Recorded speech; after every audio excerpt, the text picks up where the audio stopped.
So quite honestly, my kids came to life. When we were in the States, I can honestly say my kids were depressed. They were very depressed, and I didn't realize how depressed they were until they got here. My kids were up at 6, get to school at 7, probably stay there till 3:30 or 4, depending on when school starts. Come home, do a unusual amount of homework, and then it's dinner, bath, bed, and it's the same routine over again. They eat better, they're healthier, they have more time. She comes home and she gets her homework done real quick, and then they can go ride their bikes or they go visit their friends. Got me upside down, spinning around you. So now let's get into schooling for your kids. What was that like? So did you go down when you were first thinking about moving? I know a lot of expats when they're moving, they're like, we're just going to homeschool our kids. And then we'll figure out school once we get there. Or what was your vision for your kids when it came to school? I really like the idea of my kids having friends and kind of being more immersed. So when we first got here, I didn't send them to school right away. I gave it about a month so they could sort of walk around and see what they were dealing with and kind of adjust a little bit more versus just throwing them into it.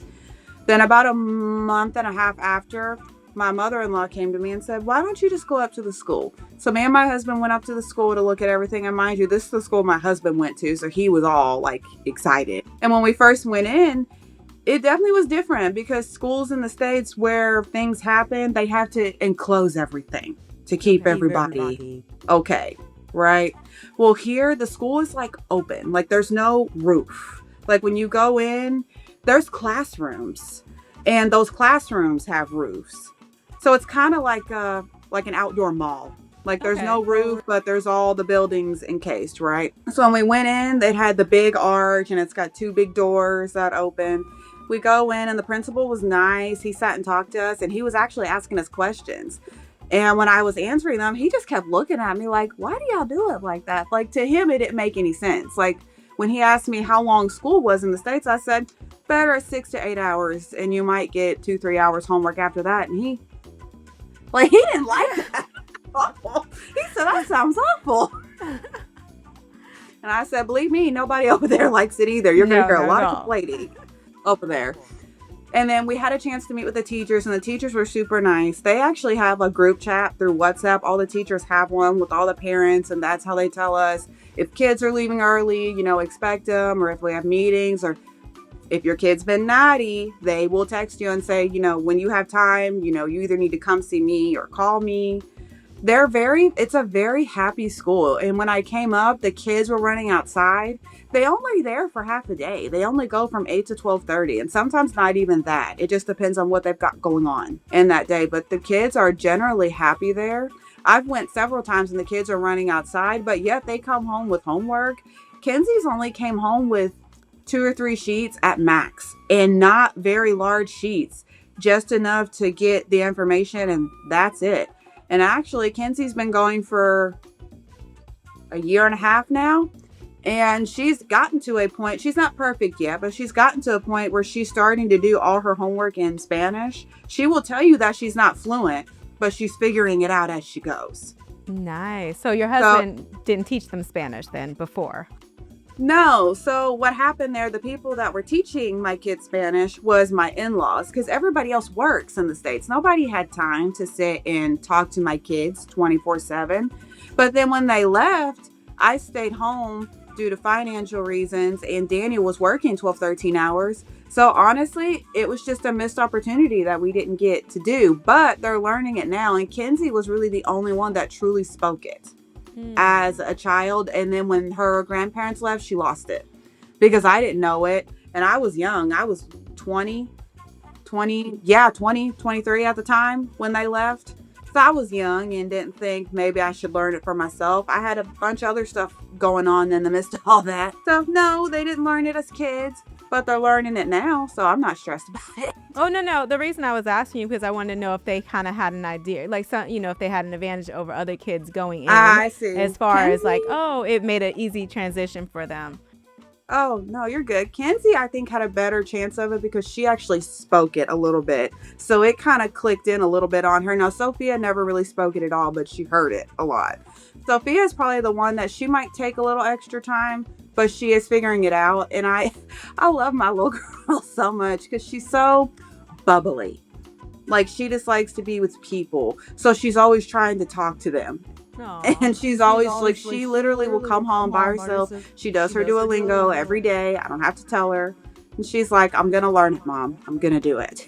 Oh, that's so amazing. I'm so happy for them. Now, you said the school is from until 12:30, right? Yeah. Is that correct? Okay. So what are their I guess people would wonder, like, what do their classes look like? How many hours do they spend on each thing, like math, reading, science, social studies, and stuff like that? How does the day look? If I recall, I asked Kenzie about that, and she said each day they have something different because obviously in a 4-hour span, you can't fit everything, right? So maybe one day they'll have math, another day they'll have civics, another day they'll have social studies, and then they both have gym twice a week. They have a schedule and everybody does something different. Everybody pursues something different. And we've noticed that each teacher, like even with things like Spirit Week, everywhere I've noticed it's got a Spirit Week. Well, they leave it to the teachers. Like Sophia had Pajama Day, while Kenzie had Crazy Hair Day. So really, they really do leave it to the teachers to decide, how do you want to run your classroom? And they just have to obviously run it by the tops, right? But for the most part, the teachers are very, very well trained here. They know what they're doing. Literally, when Kenzie came in, and she was in 4th grade, she's in 5th grade now, the teacher herself went to the store and bought her a book that typically they would use to teach kids English. And she said, I want you to use it to try and help yourself learn. I So love it was that. nice. I love that. That she actually wanted to help her learn the language, that's awesome. And I know usually even with our son, when he was going to school, bilingual school, they told us to make sure we keep English and they'll teach them the Spanish. Is that the same for you guys? Like, where they're like, no, you teach English at home and we'll teach them Spanish? Actually, yeah, to a degree. So this is what they suggested, because me and my girls are the ones that have to learn Spanish. We are not at all worried about Mateo. He's probably not even going to have a first language, if I'm honest. Now, my mother-in-law suggested that this is a rule that she made for me. I have to learn Spanish, but I can only speak English to Mateo. She just doesn't want him to not be able to speak the language because everywhere else around here speaks Spanish. So she knows if everybody speaks Spanish to him, he's never going to learn it. But I do have the rule, like I do have to practice. Like I speak Spanish with her and whenever I leave the house, and the girls are the same way. So the ultimate goal that I'm trying to get with everybody is where we speak Spanish outside and speak English inside. That's what I'm trying to get everybody at. Well, that makes sense. Yeah, that makes sense. Now, what would you tell people is the biggest difference you see in your children from being in the United States in school and being in Mexico? Like, what would you say the biggest difference? You see, I'm so giggly. I know, because we talked about this. So. When we were in the States, I can honestly say my kids were depressed. They were very depressed, and I didn't realize how depressed they were until they got here. Because you got to think, in the States, and every parent can agree with what I'm about to tell them unless they homeschool. My kids were up at 6, get to school at 7, probably stay there till 3:30 or 4, depending on when school starts. Come home, do a unusual amount of homework, and then, it's dinner, bath, bed, and it's the same routine over again. They don't really get a lot of time, and that's why you get a lot of kids over there that are tablets and games because that's all they have time for. But being over here, I'm not going to say that my kids don't tablet here because they do. But being over here, Kenzie has lost a significant amount of weight. Like, I'm not going to lie, she was a little overweight over there, and now she's pretty much skinny. I'm like, girl, what happened? You look good. So the de-stress helped her lose a lot of weight. They eat better, they're healthier, they have more time. She comes home and she gets her homework done real quick, and then they can go ride their bikes, or they go visit their friends, or maybe they want to chill in their room and we eat lunch. They have more leisure time to spend on themselves. Like my oldest will spend a lot of time drawing. I have a little artist in my house. She wants to visit Japan. She's very manga forward. She's definitely proving that she might even have an emo streak at some point. And you know what? I'm totally fine with it. I'm happy that she loves what she does. She's asked me if I can find her art classes. Like, this is what she lives for. Just drawing in her notepad, doing stuff. She's very, very creative. And back in the States, she couldn't always do that because she had to go right to bed. And then even when you do art over there, it's typically something assigned. So you can't always be as creative as you want. No, even when she's at the school, she takes all her little art stuff with her in her backpack and she will just sit and be drawn about everywhere she goes. I love Sophia that. is Sophia is the energetic one. She is everywhere.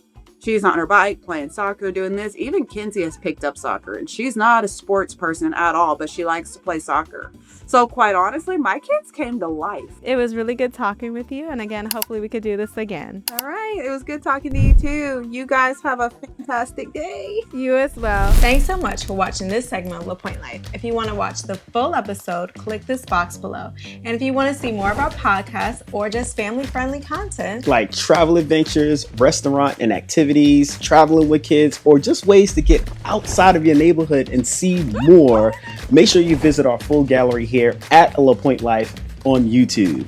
Catch you guys on the next one.